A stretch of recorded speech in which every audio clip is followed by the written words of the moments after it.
La semana pasada, el Ministerio de Salud Pública dejó sin efecto la apertura anual del corralito mutual que debía ocurrir en febrero de 2018, una ventana en la que 1.600.000 personas podían cambiar de prestador de salud. Con esta medida, a partir de enero, quienes quieran pasar de una institución a otra deberán hacer la solicitud mediante una nota justificativa enviada a la JUNASA, la Junta Nacional de Salud. Según el Ministerio, la decisión busca evitar el delito de intermediación lucrativa que se da cada año cuando hay quienes entregan dinero a usuarios para que justamente cambien de prestador. La medida ha generado críticas desde varias mutualistas, desde el sindicato médico y desde la oposición política, donde se argumenta que el Poder Ejecutivo está coartando la libertad de los usuarios para elegir la institución donde se atienden. Escuchamos hace unos días en ese sentido la opinión del senador Javier García. ¿Qué responde el gobierno? Estamos con el ministro de Salud, Jorge Basso. Doctor Basso, buen día. Gracias por acompañarnos. Buenos días, un gusto estar con ustedes. Capaz que al principio hay que refrescar a los oyentes qué es el corralito y la apertura del corralito, ¿no? Bueno, sí, como ustedes saben, la reforma sanitaria en curso en nuestro país ya lleva 10 años. Establece que las personas que están vinculadas a la seguridad social y que por lo tanto integran el seguro de salud, aportan un porcentaje de sus ingresos en función justamente de su integración, de su composición familiar. Eso va a un Fondo Nacional de Salud. Ese Fondo Nacional de Salud está en la órbita del Banco de Previsión Social. Y los usuarios pueden elegir entre 43 prestadores, 42 privados y ACE como prestador público integral. La cuota la paga FONASA. Y la cuota la paga FONASA en función de lo que se denomina una cápita, que está vinculada a la edad y sexo de las personas, y que de alguna manera, el cálculo y origen al valor de la cápita, siempre en discusión, tiene en cuenta justamente los gastos que originalmente en el 2006, a partir de la información del SINADI, presentaban las instituciones privadas, y que más recientemente el sector público comenzó a tener información. Hasta ese momento no tenía absolutamente ninguna información. Está incorporando información de cuánto gasta el sector público. Es decir, la idea justamente es que esa cápita dé cuenta del gasto durante el largo de la vida, que obviamente en los dos extremos de la vida los gastos son mayores, y por lo tanto evitamos que un fenómeno que se daba previo a la reforma, que las instituciones tendieran a elegir a aquellos usuarios con menos riesgos, por lo tanto que estuvieran más sanos, ¿verdad? Y que no tuvieran los costos propios del envejecimiento poblacional o los problemas vinculados a la primera infancia. Bueno, en realidad la cápita justamente tiene en cuenta los diferentes costos que surgen del análisis de la información. El corralito, claro, no es un término técnico, el corralito es un sistema que se instauró durante el gobierno del doctor Jorge Valle a raíz de la crisis del 2002. Bueno, el término viene de Argentina, ¿no? Del corralito bancario, pero acá lo que implicó fue que se prohibió durante años el traspaso de una institución a otra, justamente porque era un momento muy delicado y algunas de las mutualistas podían llegar a quebrar si ocurría un movimiento muy grande, ¿no? Se abrió por primera vez el corralito en febrero de 2011. Exactamente. En los años sucesivos, lo que se constató fue que cuando se lo abre, ahí en febrero, no hay un traspaso enorme, ¿no? No hay una movilidad masiva. Alrededor de 4% es el movimiento. Sí, siempre ha estado por debajo del 5%, e incluso en el último año fue del 3.4%. Ahí está. O sea, habiendo 1.600.000 personas que estaban en condiciones de poder cambiarse, que habían cumplido esos 3 años que se exigía, en realidad hay una tendencia a la disminución del intercambio. ¿Y entonces eso qué indica? ¿Conformidad? Bueno, es decir, en realidad ninguna explicación simple es correcta, ¿verdad? Seguramente hay muchos factores, pero en realidad, sin perjuicio de que cuando uno se pone en contacto con usuarios y en general, y eso pasa siempre en la salud, ¿verdad? Es decir, cuando uno va haciendo las cosas bien y va mejorando las prestaciones, lo único seguro es que aumenten las demandas, ¿no? Es decir, es un mercado imperfecto, diríamos, ¿no? Sin perjuicio de eso, que siempre hay planteos en cuanto a necesidad de mejorar, esto, bueno, tiene que hablar de cierto grado de fidelidad, diríamos, porque conoce, se sabe mover, y sobre todo aquellos usuarios que utilizan más los servicios, los que utilizan más los servicios, que conocen justamente la institución. Bueno, el cambio seguramente no es un tema sencillo, tiene que haber alguna razón, finalmente hay una razón que lo justifica, ¿no? ¿Romina? Ministro, ¿cómo se entiende entonces, teniendo en cuenta esa baja movilidad que se da en esta gente que se traslada de una mutualista a otra? Entonces, ¿cómo se entiende que se haya decidido dejar sin efecto en el próximo febrero lo que es la apertura anual del corralito? Exactamente, es una pregunta lógica. Hay como una contradicción, ¿no? Bueno, es que en realidad, digo, tiene siempre, reitero, varias lecturas, porque uno diría, bueno, pero si hay en 55.000, 60.000 personas que se cambiaron en el último periodo, que es un número pensado en los 2,5 millones de personas que están en el FONASA, es un número realmente bajo, ¿verdad? ¿Cuál fue la causal? Y se encuentra que hay un fenómeno creciente en el cual la causal es que media un dinero que de alguna manera llega al usuario para de alguna manera convencerlo a que cambie de prestador, bueno, sin perjuicio que pueda tener una magnitud relativamente escasa, el fenómeno ha sido progresivamente creciente, es decir, el peso de la intermediación lucrativa, lejos de disminuir, ha aumentado, y además ha adquirido cierta sofisticación, porque antes, este es un fenómeno para los que tenemos algunos años, que viene desde antes de la reforma. La gente en la ex DICE era bien conocido que en los entornos de Banco de Previsión Social había una serie de personas que ya estaban de alguna manera, cuando aparecía un candidato, ¿no? Ya viendo cómo lo direccionaba. Eso después tomó otras formas, y bueno, sin perjuicio que se mantuvo, y nosotros generamos en el último movimiento hicimos 30 denuncias penales, que fueron precedidas de una conferencia de prensa que hicimos en enero diciendo, miren señores, sabemos que está la intermediación lucrativa en este tema, vamos a ser inflexibles. Es un delito. Es un delito, ¿verdad? Es un delito. Bueno, a pesar de haber advertido, de haber conversado, bueno, nos conectamos con el crimen organizado, porque hubo que hacer seguimientos, hubo que poner cámaras, para poder identificarlo, ¿verdad? Y bueno, de alguna manera demostró que había una red muy importante que interactuaba, ya reitero, no solo en la periferia del Banco de Previsión Social, sino que empezaba a recorrer zonas de la ciudad, a veces en carácter puerta a puerta, siendo lugares donde se supone de que hay personas que están vinculadas a ASI y que por lo tanto son más vulnerables y podían tener ciertas posibilidades de que circunstancialmente tomaran una decisión de cambiar a otra institución a partir de sumas de dinero.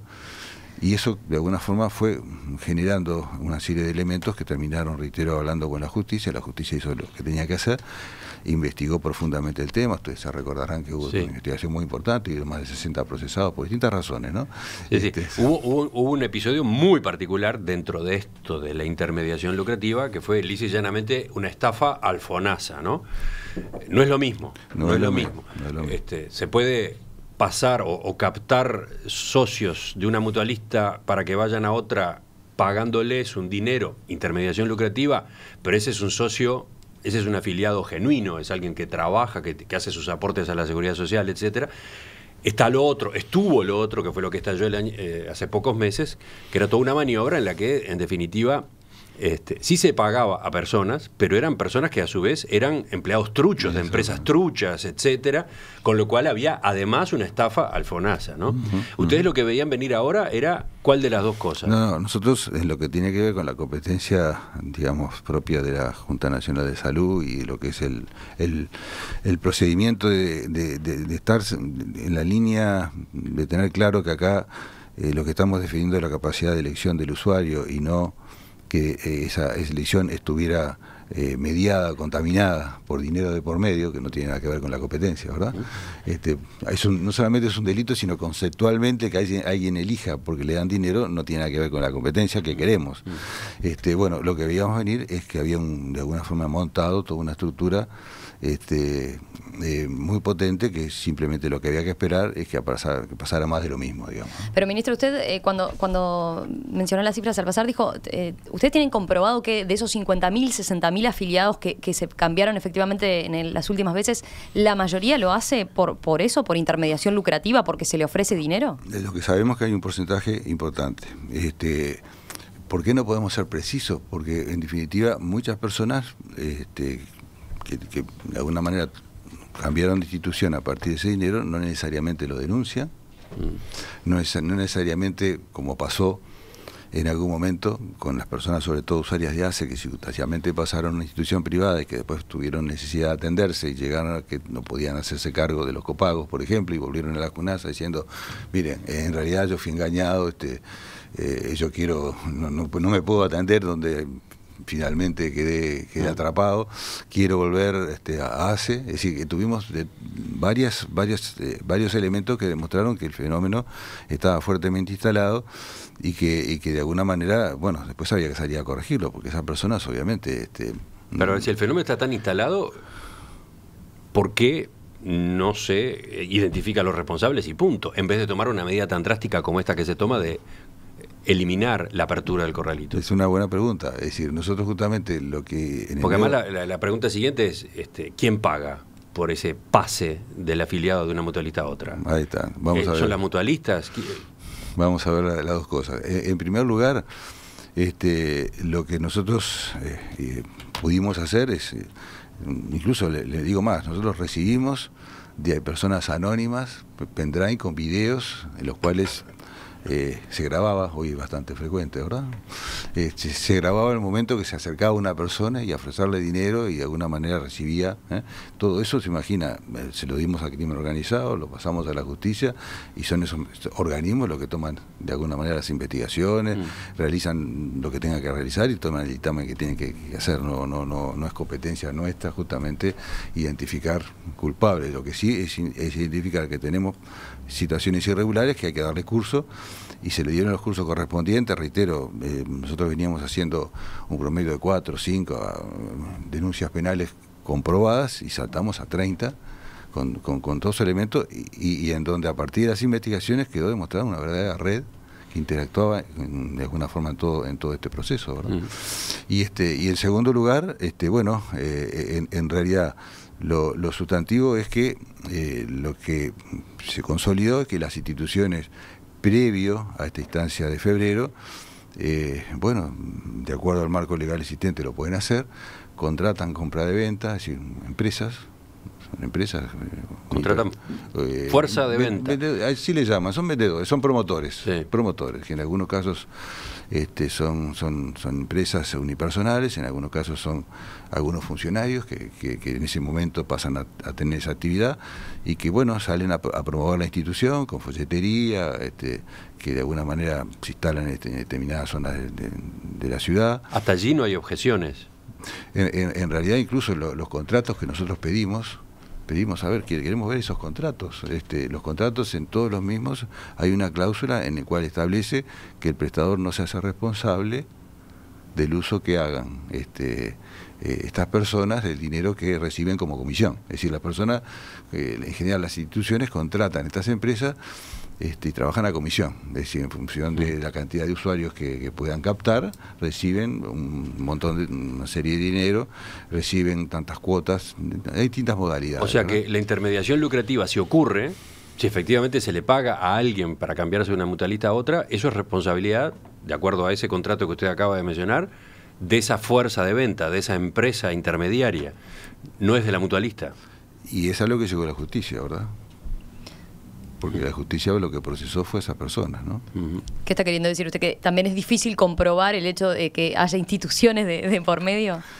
Bueno, yo lo Porque que tengo... sí, es cierto que la justicia fue casos puntuales y aislados, pero... Y la denuncia penal siempre es así, ¿verdad? Usted hace una denuncia penal por situaciones puntuales, no son genéricas, y usted tiene que tener, de alguna forma, claro, pero digo, comprobaciones. si va a hacer una maniobra de ese tipo, la mutualista no lo va a dejar tampoco sentado en pruebas, en un mail que le diga a la persona, a la fuerza de venta, vamos a hacer intermediación lucrativa. Bueno, no, pero justamente en el contrato, que los contratos, reitero, nosotros lo solicitamos felicitamos todos, porque todas las instituciones asumieron que para poder competir tenían que poner en acción un equipo de promotores a los cuales se les paga, reitero, no se les paga un sueldo fijo, se les paga en función de la cantidad de socios que ingresen, distintos montos, distintas modalidades, con dinero de FONASA. Digo, pues ese dinero no es un dinero etéreo, es un dinero que surge justamente, y a su vez también, bueno, obviamente contratan medios de comunicación, hacen campañas publicitarias, ¿verdad? Es decir, es lo que vemos habitualmente. Todo eso de alguna manera está dentro de los marcos legales existentes, ¿no? Lo que sí quedó claro es que, bueno, en algún momento se genera un proceso por el cual se comete un delito a partir de esa situación generada. Y ese delito se llama intermediación lucrativa, que reitero, no es nuevo, pero hemos constatado que no solamente creció, sino que adoptó nuevas modalidades, y ahí aparecen autos, aparecen equipos informáticos, aparecen impresoras, aparecen un montón de cosas que tienen que ver justamente... Obsequios que se dan a cambio del pase. Y procedimientos, ¿no? Es decir, viajes, en fin, aparecen distintas alternativas que todas, en definitiva, en realidad son bastante discutibles si realmente eso es algo para estimular en términos de una competencia entre prestadores, que todos la defendemos, ¿verdad? Porque acá lo que tiene que estar claro, que nadie puede pensar de que de alguna manera la promoción de la competencia es algo malo. Al contrario, hay que competir, en términos que no parece razonable que la competencia esté vinculada a esta forma de pago por intercambio de instituciones. Ministro, usted venía explicando por qué se llega a esta decisión de no abrir en el próximo febrero el corralito mutual. Pero falta saber cómo se responde a las críticas que ha recibido. Esta disposición con respecto al corralito mutual atenta contra la libertad de los ciudadanos, dice este mensaje que acaba de llegar. Otro mensaje dice lo mismo. Lo importante es la libertad del consumidor afiliado de poder elegir. ¿No había otras alternativas? Vamos a conversarlo enseguida. La semana pasada, el Ministerio de Salud Pública dejó sin efecto la apertura anual del corralito mutual que debía ocurrir en febrero de 2018. El argumento: se quiere evitar la intermediación lucrativa que se da en esa época para captar afiliados para las mutualistas y que, se entendía, iba a darse hasta con más intensidad que en el pasado. El ministro de Salud Pública, Jorge Basso, está con nosotros esta mañana explicando las razones y las alternativas.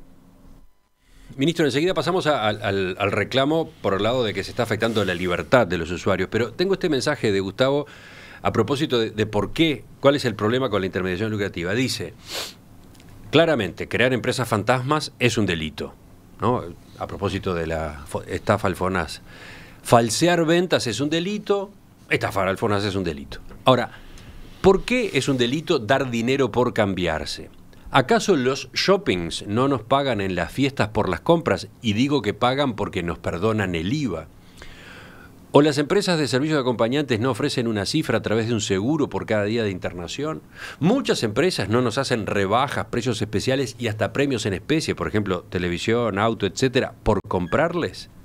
Entonces, ¿cuál es la diferencia en este caso? Bueno, la pregunta podría tener una respuesta sencilla, que sería remitirse a la ley, ¿verdad? ¿De cuándo es esa ley? 2007. Es una ley reciente, justamente. La ley 18.131, en el que en el artículo 11 expresa justamente el concepto de la, digamos, de lo que significa la intermediación lucrativa y lo cataloga como delito. Es decir, que una respuesta sencilla es decir, bueno, hay una ley.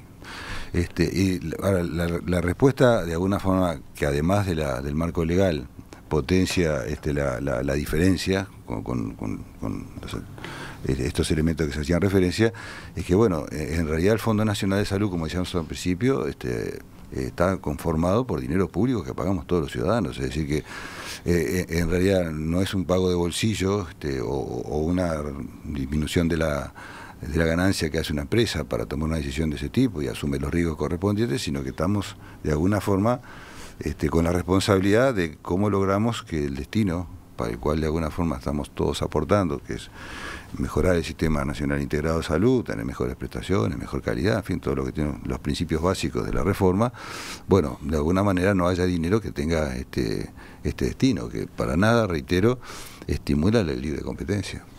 Romina. Siendo a eso, a ver, hay varios mensajes que plantean eso, ¿no? Roberto, por ejemplo, dice, bueno, lo importante es la libertad del consumidor afiliado de poder elegir cambiarse de prestador de salud. Lo que dice el ministro son casos aislados.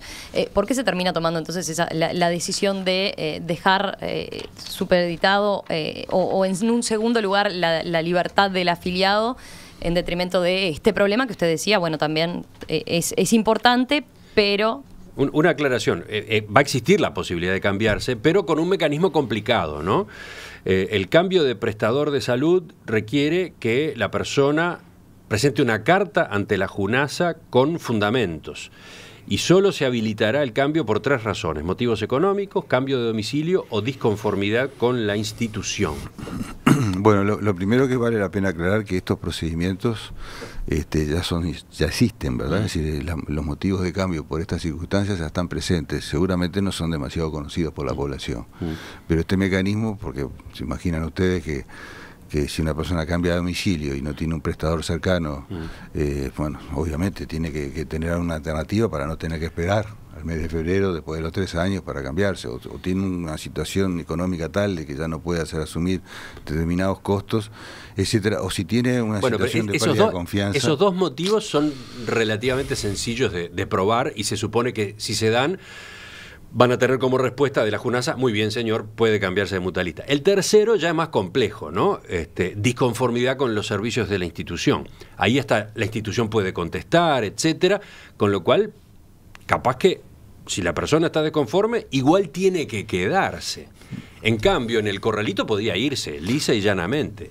Ciertamente, son 2 circunstancias totalmente distintas. En una hay que expresar una causal que de alguna manera nosotros creemos que está bueno que se exprese, porque eso también es un mecanismo que estimula que las instituciones, sobre todo en este último aspecto que tiene que ver con disconformidades de los usuarios o problemas de pérdida de confianza, bueno, la institución se tiene que hacer cargo de tener una política de trabajo con todo su personal, ¿no? Para evitar justamente este tipo de situaciones que se pueden dar con cierta frecuencia, porque bueno, la actividad sanitaria, la actividad vinculada a los servicios de salud es humano dependiente 100%, ¿verdad? Es decir, uno puede tener la mejor estructura, la mejor infraestructura, pero un mal relacionamiento marca claramente un problema de disconformidad.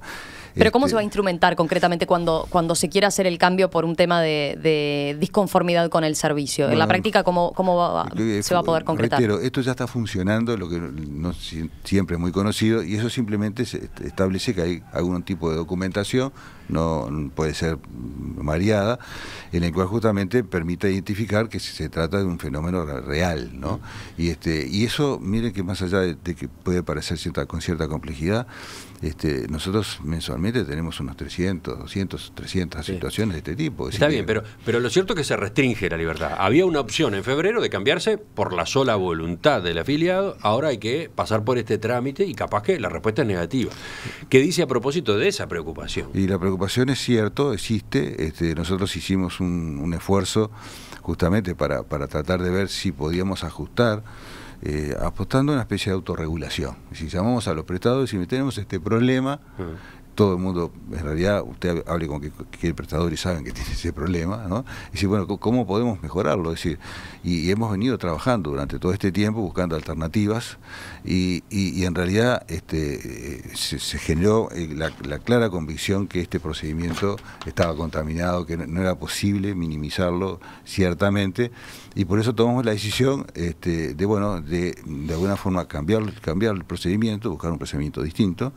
Esto nos va a llevar cierto tiempo, por lo tanto esta es una medida transitoria, porque nosotros de alguna forma no es que esta medida sea de aquí para siempre, sino es una medida transitoria para cambiar los procedimientos y evitar que haya un intermediario entre la decisión del usuario en que cualquiera sea la razón quiera cambiarse, porque eso es un factor de principio, pero sin que haya necesidad de una intermediación entre esa decisión y el prestador. O sea, se va a ir a un sistema que va a permitir que la gente que quiere cambiarse de mutualista se cambie, punto. Exactamente. Ese es su principio y nosotros... Se va a ir a un sistema así, pero no está disponible hoy. No está disponible Se hoy. quiere inventar una tecnología, se ha hablado de justamente recurrir a la informática, etcétera, para que ese cambio por la sola voluntad del usuario evite la intermediación financiera o reduzca el riesgo de intermediación financiera. Me quedo con eso, porque en realidad cuando uno ve las informaciones internacionales de cómo los hackers se meten en la CIA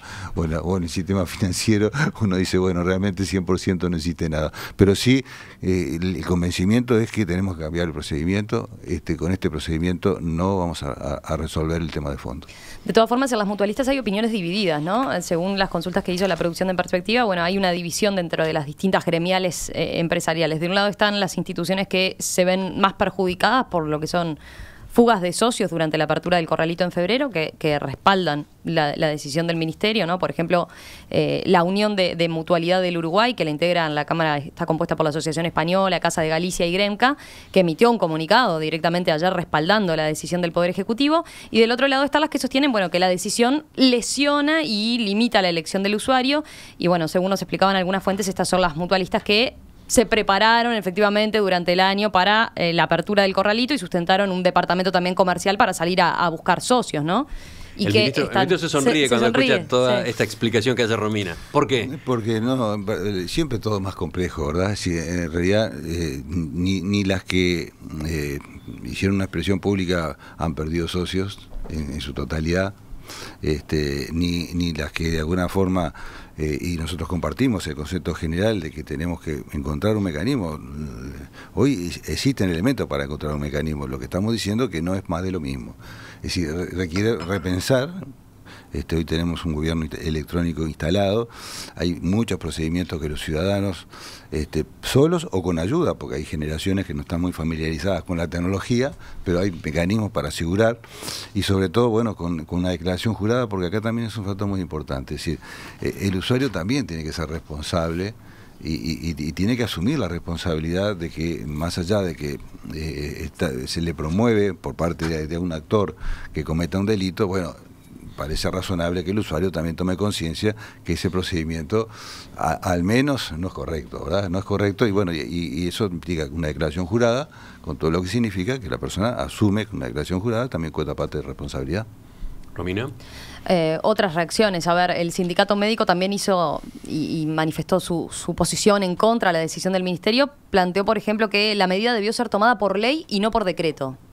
¿Qué responde a ese argumento? Bueno, no, es decir, de alguna manera el área jurídica del Ministerio está preparando la normativa correspondiente para cumplir con todas las de la ley, ¿no?